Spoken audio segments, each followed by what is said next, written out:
All right, want to check back in live with Christian Bridges. He said, you know what, I'm not done telling you today what's going on outside. He joins us live once again from Weather Deck. Hi, Christian.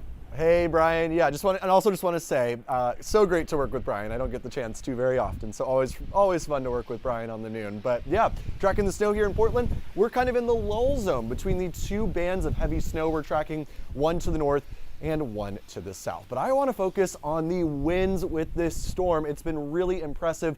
These are some of the winds we've seen down in southeastern Massachusetts, where the worst of the storm is happening.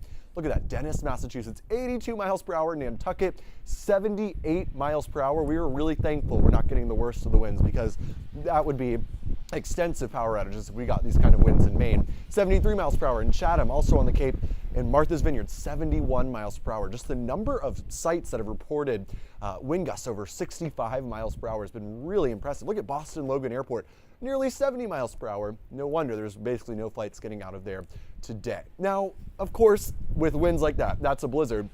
So what exactly is a blizzard? Quick breakdown of the definition. You need snow or blowing snow. Doesn't have to necessarily be falling.